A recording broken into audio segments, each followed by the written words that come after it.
Hey everyone, this is Sledge with Gears of Eden. Thanks for tuning in today. Today we're going to be looking at the camera systems in Gears of Eden, but before we do that, I just want to remind you, if you like this video and you want to see more content like this, please click the like button below. And if you're not yet a YouTube subscriber, please go ahead and consider subscribing as well. That really means a lot to us.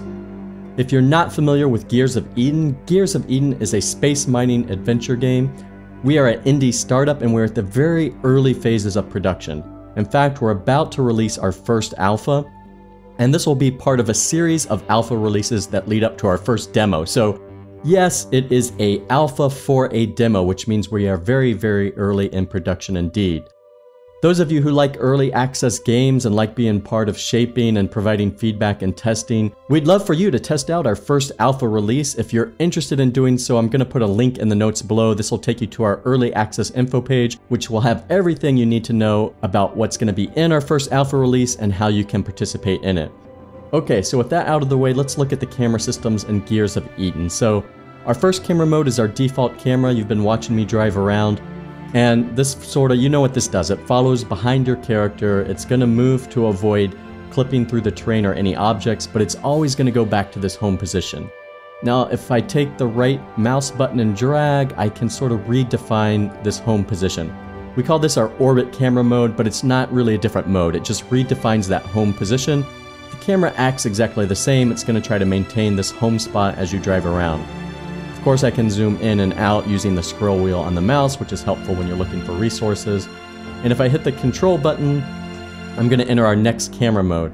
You're not going to notice a difference right away, but as I start to turn, you're going to notice that the camera no longer tries to pivot around and stay on the same side of the rover. So we now are aligned more on a global axis instead of a local axis, and this just gives you a little bit of a different way of looking at the game as you're playing. If I hit left control again, I'm going to enter our point of view camera mode. This is very handy when you're in tight spaces or you need to make sure you're not going to fall off a cliff or something like that. It really gives you sort of, that first person perspective play experience as well. So you might find it useful for gameplay reasons or just for aesthetic purposes. While we're talking about aesthetics, I'm going to go to our last camera mode here, which is what we call our free camera or cinema camera mode. Now this allows you to position the camera anywhere you want. I can move it left or right, of course. I can move it in or out. I can rotate the camera. And obviously I can move it down or up as well.